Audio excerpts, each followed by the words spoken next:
be applied to them.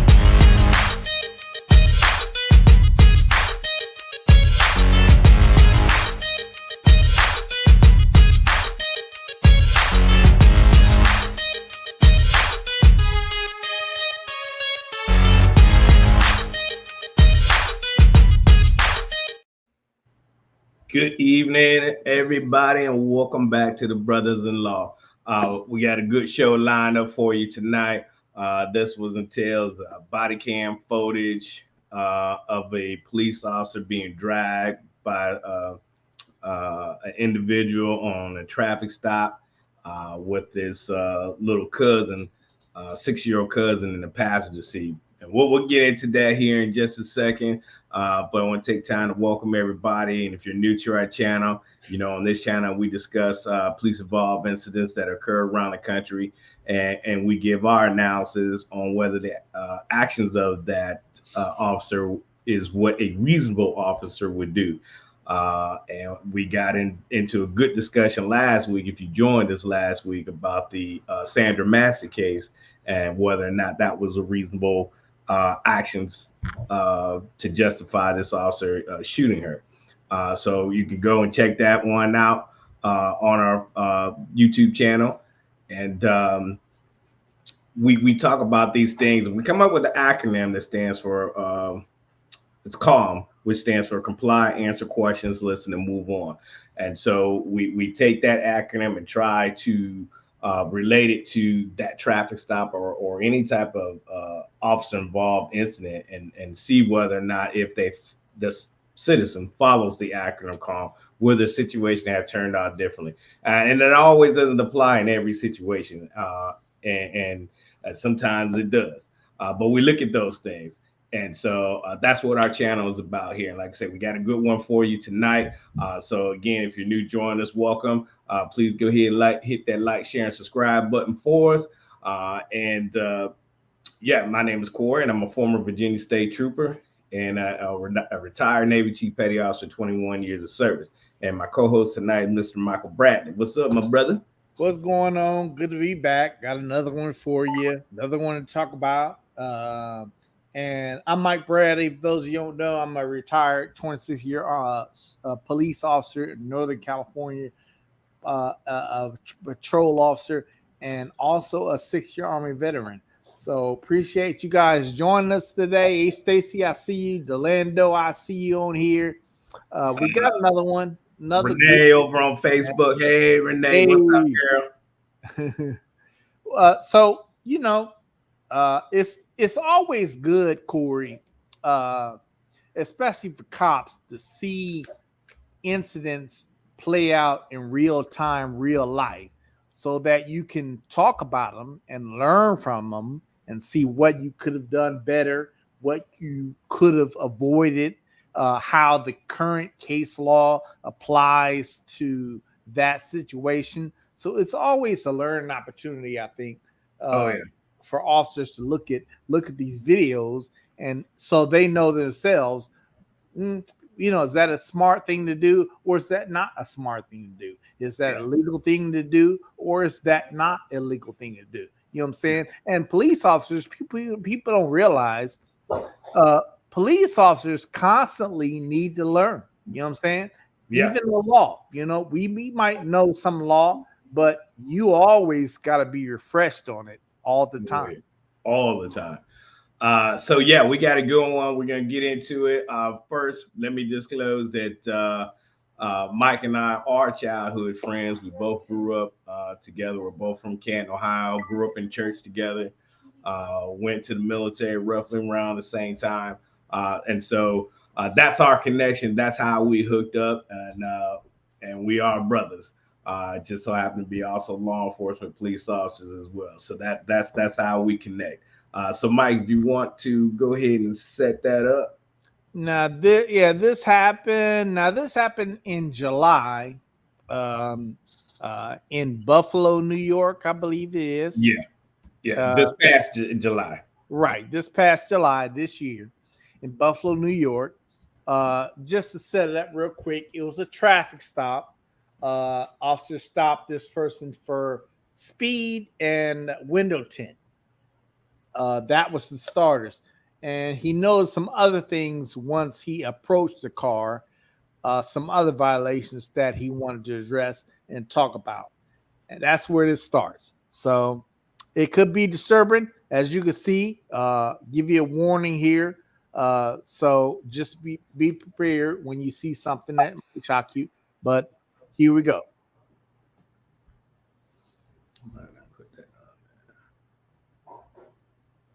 He just went over to the right side of the car, and now he's back over to the left side. He reached over to the right side.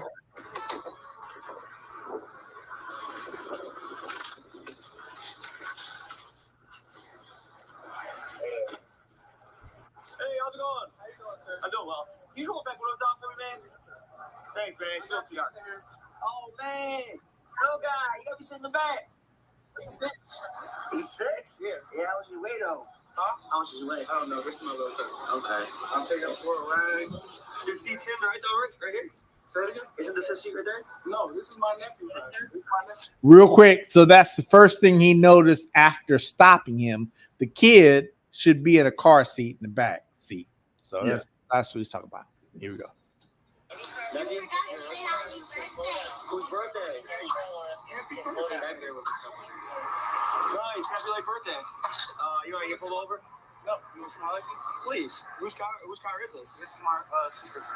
Okay. There's no registration. For real? Yeah. Oh, the registration looks like it's expired.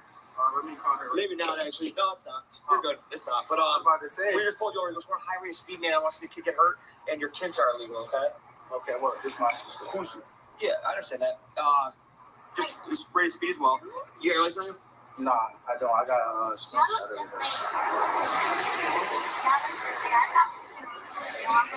You say y'all look the same. Okay, folks, red flag, Corey. Okay. Yeah. When he first gets stopped, he said, "Would you like to see my license?" And the officer said, "Yeah, sure, right?" And he starts looking at his cell phone. Okay. So I don't know about Buffalo, Corey, but most places require an actual physical license be in your possession while you're driving. So that would be a red flag for me that you're looking on that. I would say I'll speak on here in Virginia because again, that's where I was a trooper at, and I'll speak for myself how I handle it. However, the law stipulates that you when asked for identification, you must present it and what is state issued your driver's license.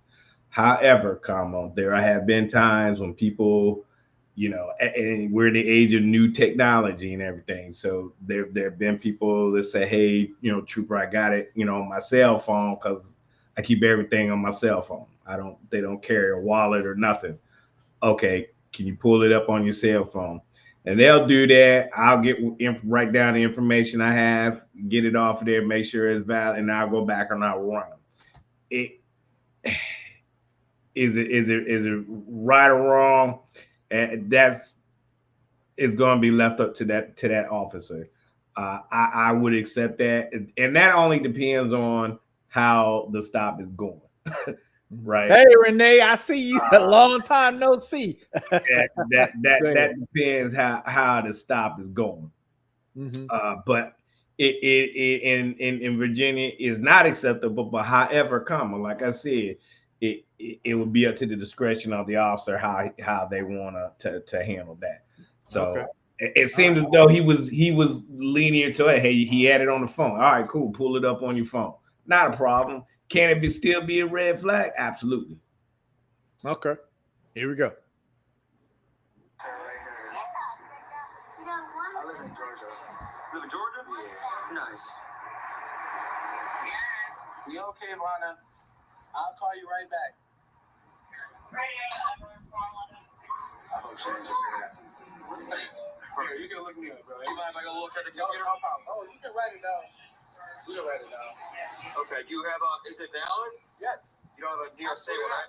No. I get pulled over all the time, sir. It's straight by every district. There's another one too, Mike.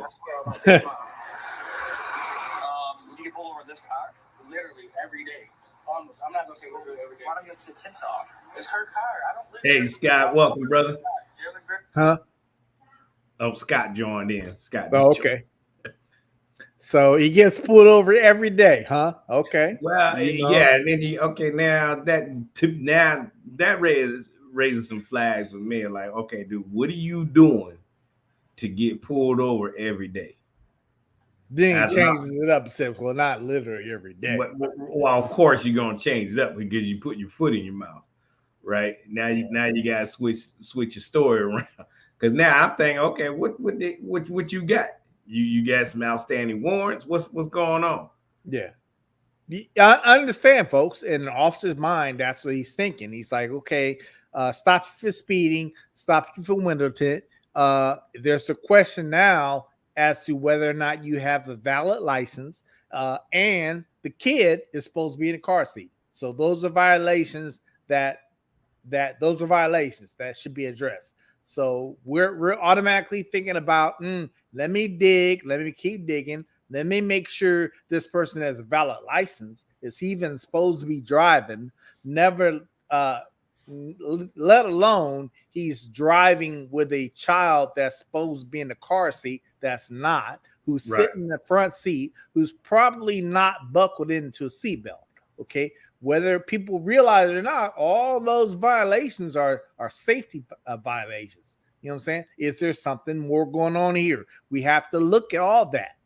Remember, an officer's job is not just traffic enforcement. An officer's job is to look for crime, look for people who are doing something more maybe than what you're stopping them for. Okay, right.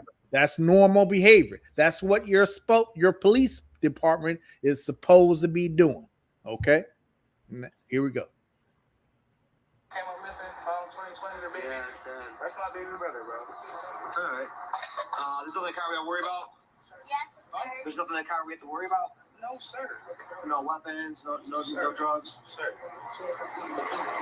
I'm just asking you. Sir, You didn't check in the back. You just checked in the trunk. Like, Thanks, listen to little bro.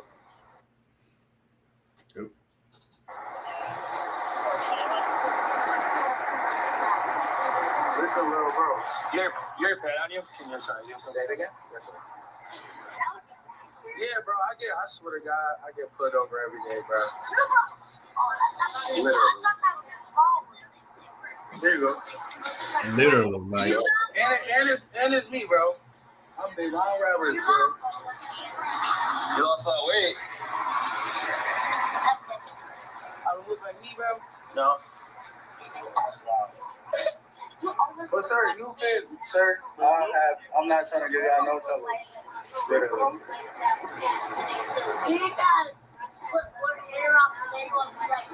Yeah, bring him Georgia.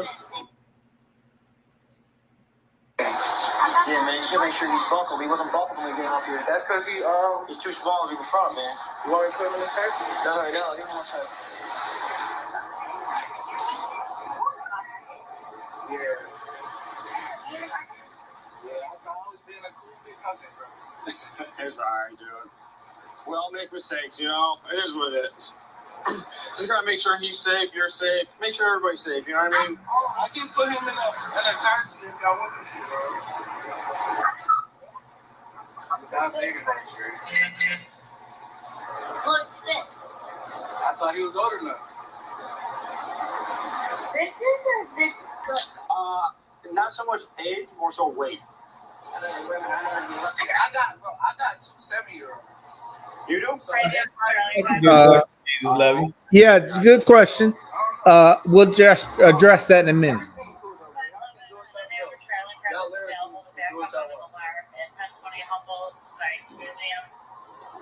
I don't even smoke weed or anything.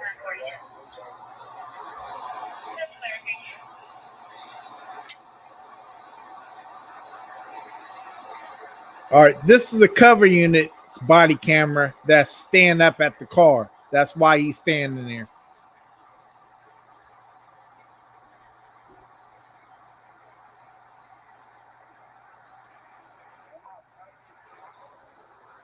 So at this time, he just did the first police officer. He's going back and checking everything out. That's why it's that little delay here. Right.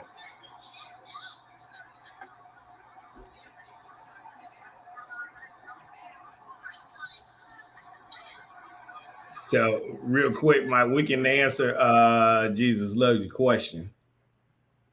Go ahead. His question is, why didn't the cop tell him to turn off his vehicle? Yes, you can tell them to. I mean, it's not often. The only time I actually really made somebody turn their vehicle off is if it was definitely a DUI or I was doing a felony stop. For just a speeding violation, I typically didn't have the citizen shut their vehicle off. There's no right or wrong here. That's again going to be left up to the on-scene officer. I agree. I was the same way. I mean, if I tell you to turn your car off, it's because you're giving me vibes that you might take off on me or something, or like a DUI or something like that, where the car is going to be sitting there for a minute. I never made it a habit to always tell the driver to turn the car off. Right. Some officers might do that. I don't do that. Not every officer does that. So it's not necessarily a training point to tell the driver to turn the car off. Not where I work. You know what I'm saying? So it's not always. Right. Now I understand every precinct and every department is different. We're speaking from our departments where we worked at, and it wasn't a lot of things. There you have your standard operating procedure, which you have to go by, but then there's a lot of they'll tell you something, but then they'll also tell you, it's also can be at the officer's discretion. Yeah. And, a lot of people would wonder why this cover officer is just standing there looking into the car or looking at the driver. Well, that's what the cover officer is supposed to do. This is one of those training points that people may not understand. Sometimes when you have two officers, on a traffic stop, you have the cover officer and you have the primary officer. Primary officer does all the communication with the driver. They're the ones that are in charge of the scene. The cover unit, his job is to watch everything that's going on, to look for dangers that you may not see as the primary officer, and also keep an eye on the people in the car. That's the cover unit's responsibility. He's covering. That's what he's doing. So that's not unusual why he's standing there looking inside the car, keeping the visual on the car. Obviously, you want to make sure the driver don't do nothing while I go back, while the primary officer goes back to the car. You just keeping an eye on things. That's all. Yep. All right, here we go. Good question, Jesus loves you.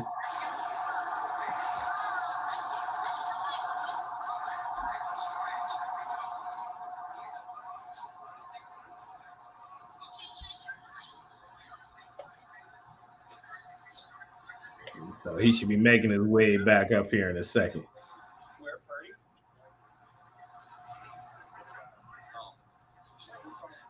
We having a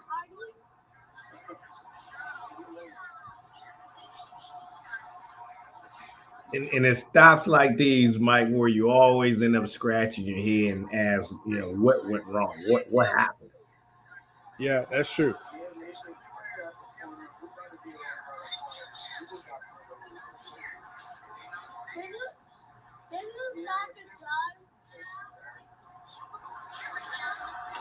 Now keep in mind, this little kid is only 6 years old.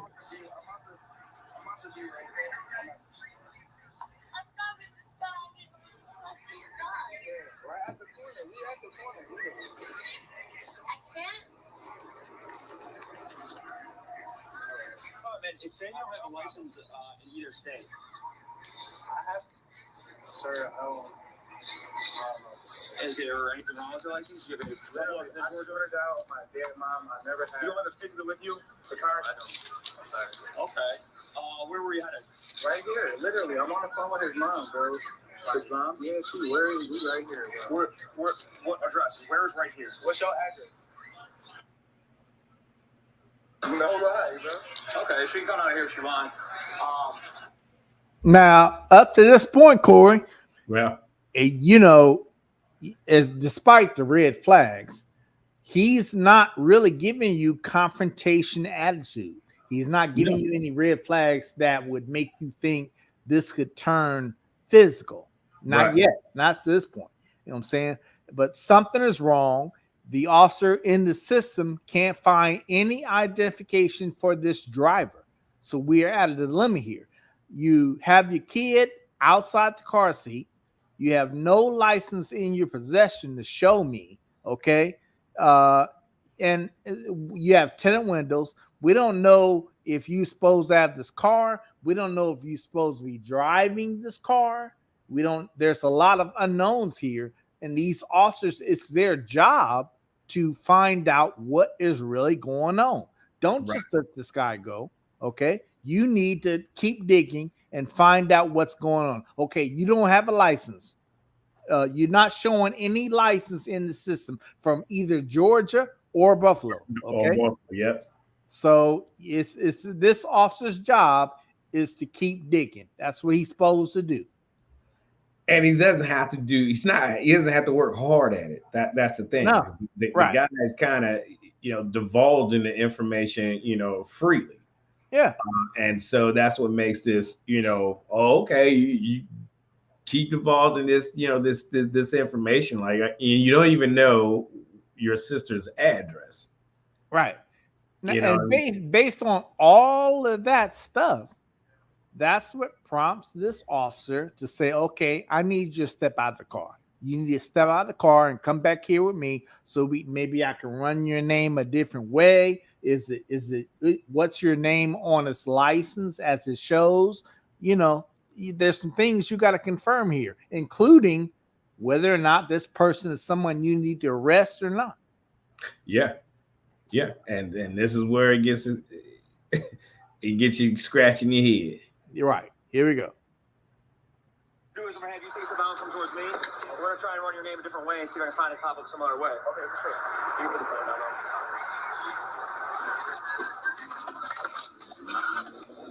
down. Wow. He takes off. The officer is holding on to the door. As you can see, he's going fast too.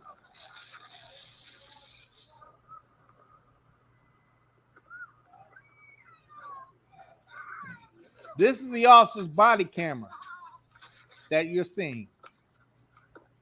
All right, so the shots rang. Can you rewind that? Just say, I don't know if you can hear the shots. Let's rewind that a little bit. And can you turn your volume up a little? Yeah. Matter of fact, make sure I got the volume all the way up. Now, it looks as though he's probably going every bit about 40, 50 miles per hour, maybe a little faster, maybe 55, 60. I don't know if he traveled that far to get up there that fast, but he's moving at a good rate of speed. Yeah. Matter of fact, the officer, he takes off so fast, the only option I think he has at that moment, at that second, is to hold on. Yeah. If he lets go, he might fall and get seriously hurt. You know what I'm saying? Yeah. The guy is going fast, really fast. Yeah, okay? I mean, he's laying on the gas pedal. Yeah. And you got this kid in the car. You know what I'm saying? You got this driver who suddenly took off, and obviously we can see he was up to no good. He probably knows he didn't have a license. He probably didn't want to get in trouble or go to jail. Yeah. Okay. And he decides to make things way worse on this traffic stop. Yeah, roll that. All right, here we go.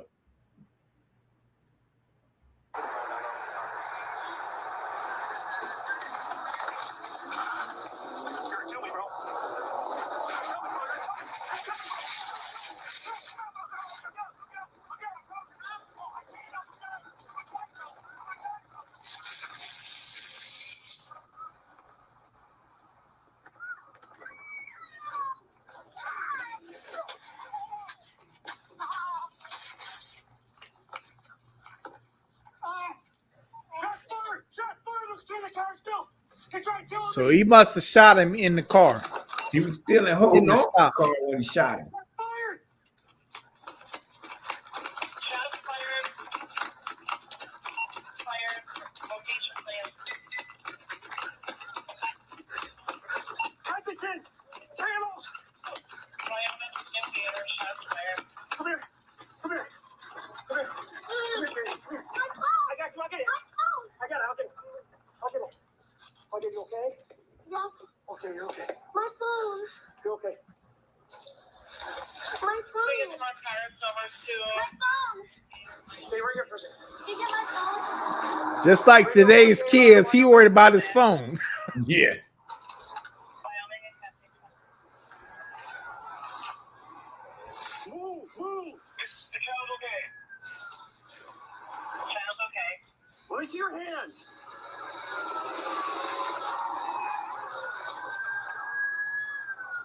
Rito, give me an EMR. Move, move. Let me see your hands.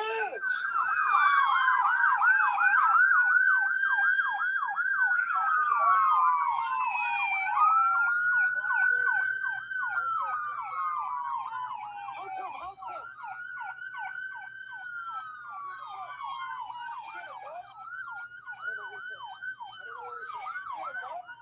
Wow.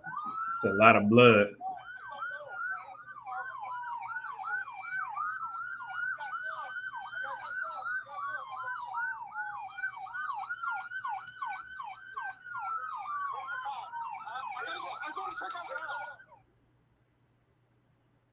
Okay.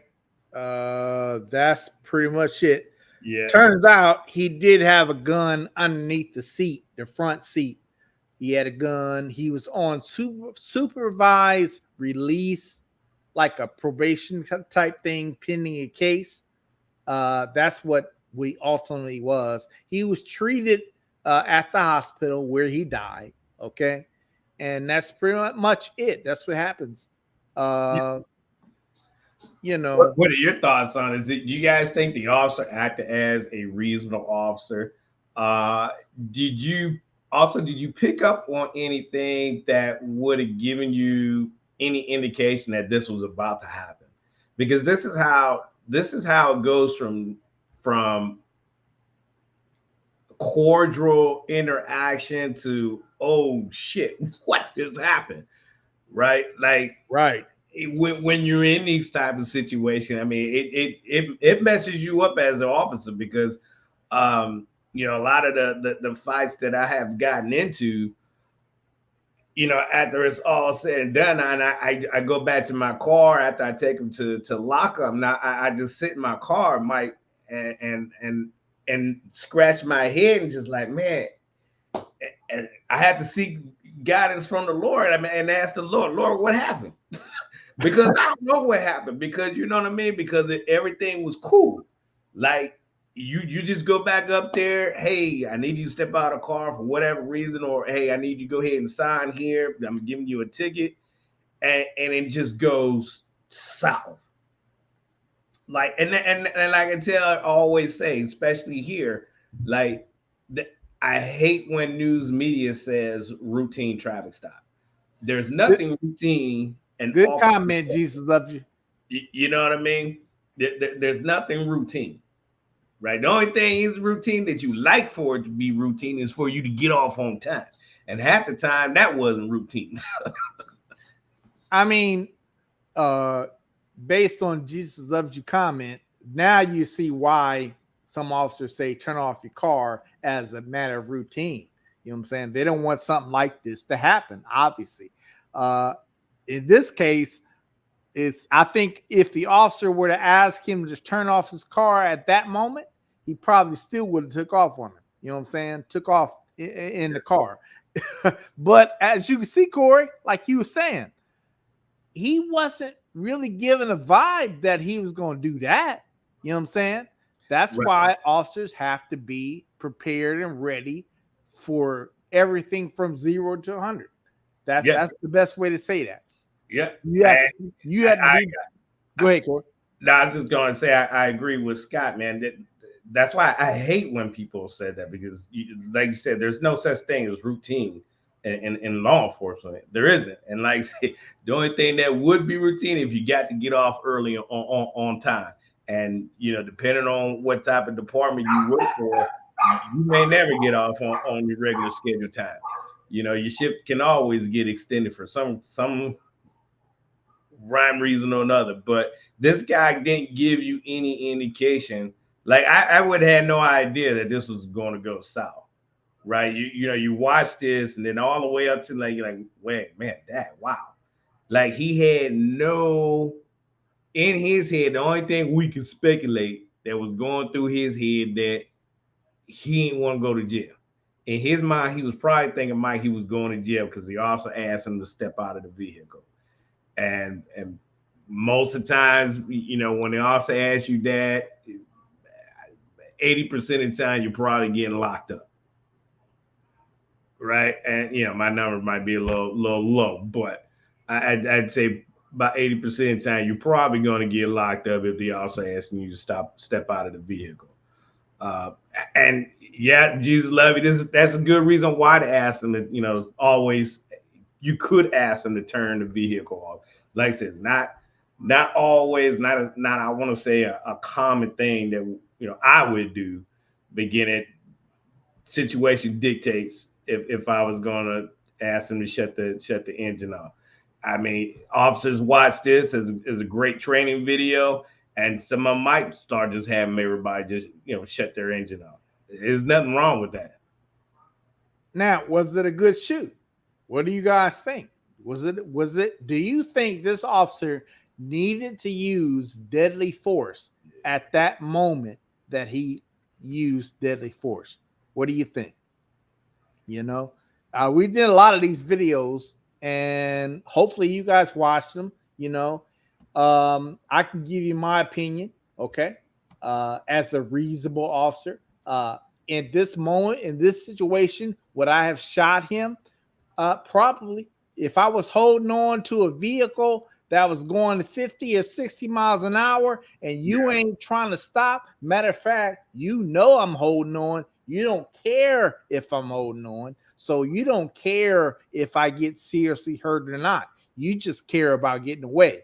Okay. Obviously, you didn't care about yourself. I mean, about who else was in your car. You got a 6-year-old passenger in your car and you doing this. Yeah, I probably would have shot him too. You know what I'm saying? Now, so I can't say that's something that absolutely I would have done. You know what I'm saying? Tase, you know, some people would say, Corey, well, he could have tased him. Well, here's this. Okay, so, you know, you would have shot him. What do you think I would have done? I don't know. Just go to show you. Well, hold on. What? What hand are you, Mike? Now see that I see where you go with that. I'm right-handed, so I'm left-handed. Now so I don't know whether this guy is right or left-handed.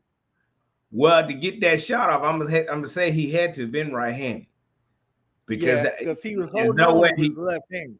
Right. He was holding on to his left hand because that's how he was able to get back, and that's why he came leaning out. The subject came leaning out the car. And he was able to get the shot off. I wouldn't have been able to get the shot off, and we didn't carry tasers. In fact, I still don't think they carry tasers. So I wouldn't have been able to get that shot off. What I have done, to be honest with you, I don't even know. I maybe try to go for the steering wheel, hold on for dear life for sure. And tell, well, yeah, you could have used OC spray, but again, you got the wind blowing, Scott, and it's a chance of that spray getting back on you. But it is an option. It is an option. I did have my ass. That was on my weak side, my right side. I could have pulled my ass out. But would that have been effective? I wouldn't be able to extend it. I had to keep it collapsing and probably try to hit him with the butt end. But it'd have been hard for me as being a lefty, though. You know what I mean? But I held on the time. Remember, I held on for sure. If you were confronted with a threat of great bodily injury or death. It's not just death. It's also great bodily injury. So you don't have to die, but you could be in risk of getting great bodily injury. You can use deadly force. Okay. For me, we carried tasers in this situation. First of all, you'd have been too close for a taser. Okay, you have to be a certain distance for a taser unless you're doing what they call dry stun. But even then, you have to hold it on the person to be able to do that. So in this case, I could see a firearm being used. You know what I'm saying? I mean, luckily, I've never been in this position. Luckily, you know what I'm saying? Never had to hold on to a car door while somebody is driving 60 miles an hour. Okay. I came close. God. Thank God. I came close. But he shot. He decided to use his firearm and shoot this guy. Under reasonable circumstances, would I have done the same thing? I certainly can't say I wouldn't have. You know what I'm saying? That's a threat of great bodily harm or death. And it now again, like in our videos, we try to make the correlation between our acronym of CALM, which stands for comply, answer questions, listen, and move on. If you take those acronyms, those words, and try to apply to this, he followed it to the T. I mean, he did everything the officer asked him to do. He did up until the point he asked him to step out of the vehicle when he made that choice, and this guy made that choice. Right, you put that officer in the position where he had to use deadly force, right? Or he thought he had to use deadly force. Or he thought he made that officer perceive and think what he thought in this situation. Right. I mean, because you heard him as he was running after the car to get the kid out. He yells back to dispatch, hey, he tried to kill me. He tried to kill me. Was he trying to kill him? I mean, you took off with him. You didn't have any you didn't care. You wasn't thinking about that. Have any regards for his life or any regards for the little kid's life. Yeah. You could make that assumption as the officer. Do I have, when we look at deadly force, what are we looking at? Is there a chance for somebody to get hurt? Can I get hurt, first of all, as the officer? Can my shift partners get hurt? Can any citizens get hurt? And all at this speed now, and what he's going through, he's got to process all that to make that decision whether or not he's going to use deadly force. And so that's how fast you have to make a decision. Like what am I? And clearly, this guy was not stopping. He was not trying to stop. No, he wasn't going down. He was probably accelerating, speeding up even faster. Yeah, you try to shake him loose. Yeah, to get him off. And if he did succeed in that, then the officer could have got severely hurt. So he made that decision to use deadly force, and ultimately this young man lost his life. So now his mother passed away, and his younger brother passed away. Now he's gone. Right? It's sad. It's sad, but again, this didn't make the news. This popped up on our timeline on what do you call it, YouTube, and but it didn't get any recognition, Mike, and that's what I didn't have a problem with. But it's like, okay, here's something you should be talking about now. Granted, the one we talked about last week, yeah, and it's still getting talked about. Go ahead. No, I was just going to say, this didn't have to go this way at all either. I mean, if this guy, what's the worst that could have happened to this guy? He would have been arrested, taken to jail if they would have continued with finding out he didn't have a license. If they probably had the wrong name. He probably gave him the wrong information. That's why he didn't come up on the system as supervised probation, you know what I'm saying, or whatever he had going on there. If they did, he knew that he was probably going to end up getting arrested. That's why he didn't want to get out of the car. That's why he didn't want to come back with the officer. Okay, because he probably knew that this was headed for him to go to jail. And now, if he had not have taken off, I'll tell you how I would have handled it. Because the officer did tell him, well, go ahead and have your sister come out. If she wants to come out here, go ahead and have her come out. Yeah. Now, based on that, let's just say, okay, I got, your pedigree. Give me the correct spelling of your name. I'll go and verify it, maybe run it a different way. I would have just wrote him tickets for no valid operator's license and the speeding, whatever that was, and the child restraint, and let him go back home with his sister. So maybe the gun wouldn't have never been found. Then the gun would have never been found. Right. Which, I mean, it has happened. I mean, how many people have you stopped and written summonses for, and then, with the possibility, that could have been a firearm in that car? Oh yeah, I definitely see that angle, because you got this 6-year-old child in there. You want to make sure this child does get home. If the aunt or whoever's mother can't come get the child, okay, and the only recourse you have is either take the child with you or have a family member come get the child. I'm going to have a family member come get the child, or you continue on your way and get this kid home like you were driving around in the first place. You know what I'm saying? Right. So like I would have given them some tickets or something like that, and just handle it that way, because my priority would be to get this child home. Right. And okay, as long as he had no warrants or nothing, and there was no other reason to detain him, other than what we have here presented in front of us, then that would have been the course of action that I would have taken. And him taking off like that, I mean, I know that officer probably still to this day is like, what the Whiskey Tango Foxtrot happened, like trying to figure out why in guy's name did he just take off like that. Like, you don't even know if you would have went to jail. Like, now that's what I'm saying. He may not have gone. It may not have gotten that far. Right. You know what I'm saying? Right. So, he did. Right. And that's why we always say, man, don't run. Just if anything's wrong, and the way the justice system is today, go to court. Go to court. Go to court. Fighting on the side of the road is not going to do it.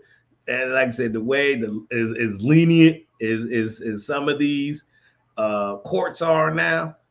Your best bet is go to court and handle it in court and not on the side of the road. And that's always going to be our message to our viewers: is handle it in court and not on the side of the road. It was good to see, which it's supposed to be this way. This officer still had presence of mind to make sure the kid was okay, even after he shot the dude. Well, I got to make sure this kid's okay. You know what I'm saying? You don't really want to see the kid to see too much, right? That you shot the person that was driving the car and he was laying in the roadway like that. You don't want the kid to see that. This officer grabbed the kid from the car. You okay? Make sure, okay, the kid was more concerned about his phone than anything else. He was worried about that, but the kid was okay. The officer had a presence of mind to continue to make sure the child was okay. You know what I'm saying? Right. You might argue that, well, why didn't they do first aid on the guy as soon as he got shot? I'm not doing first aid on you until I got a cover unit there. Okay. And I'm not doing first aid on you until I know that you're no longer a threat. We all know that just because you got shot and you're laying on the ground doesn't mean you're no longer a threat. You know what I'm saying? Well, and then you also had to look too. What you also had to think too. Well, that just made sense to go do that. But then you got to look at the eyes of the public. Like, okay, you tend to the man on the road, but left this helpless kid you know, and it could have ran into a I think he just ended up in it like a little off the roadway, but he didn't hit anything, which is good. But what if he'd have ran into something and really got severely injured? Then the argument would have been, well, you should have just forgot about him laying on the road and ran out there and you know try to get the kid. So I think you did right by continue on to get them, because like you said, that person laying in the street can still be a threat. You don't have anybody there, because you don't know if he during that time did he had a chance to reach down to pull the weapon out. You don't know what he has on him, because you never got the chance to search him. Yeah. So true. you have to play that that way. So if you want to check this video, I already put it down in the description down below, where you don't have to listen to me and Mike talk, but it's down there for your view if you want to take a look at it. So if you like this video and like the content of this video, please give us a like. If you're over on Facebook, hit it up with a bunch of hearts and likes over there. Blow us up over there on Facebook, and same here on YouTube. We're gonna go ahead and wrap this one up. I think we did it just. We ain't gonna beat the horse. So we'll wrap this one up, and just want to take the time to thank everybody for joining us this evening. Scott, Jesus love you, Stacy, Renee, Tone. I see Tone on here tonight. Goats out. He will be back in a couple of weeks. But everybody who's gonna watch us in the next couple of days over the weeks, thank you for watching us. Mike, final words, my brother. Good to see you on here, Renee. I ain't seen you in a minute. I follow you on Facebook though. But it's good to see you checking us out. You know what I'm saying? Jesus love you, Scott W, Stacy. Who else we got on here? Everybody who watched and tuned in, Delando, I see you. Thanks for joining us. Have a good weekend. Be safe. If you got a video you'd like us to check out and give you our 2 cents, hey, we more than happy to show it and give you our 2 cents. You know what I'm saying? Email like it Brothas-in-law 21@gmail.com. Yep. And like I say, videos like this are good, important. Although we're retired now, as far as the job goes, I still like to keep up on the law and things like that to see what's different today. And you know, like I said before, officers can learn from these videos themselves. It's a constant reminder and training of just reinforcing and reminding officers on what they can and can't do, or what they should and shouldn't do in certain situations. It just makes you think, well, what if this happened to me? What if I was in that position? You know what I'm saying? What would I have done? What could I do? What should I have done? You know what I'm saying? These are things that officers need to do every day in briefings and all those things. We used to in briefing have a video that we would go over and critique ourselves just like we're doing here. And that was part of the training that we had on a daily basis. You know what I'm saying? So this is good stuff. You know what I'm saying? Yeah. So again, we'll be back next week, same time, same sandbox, Thursday evening at 8:10. Have a blessed and enjoyable weekend. Stay cool. It's hot as all get out here. 90-some degrees here today. Yeah, same here. But be safe. Mind the speed limits, and we'll see y'all next week. God bless you. Peace out.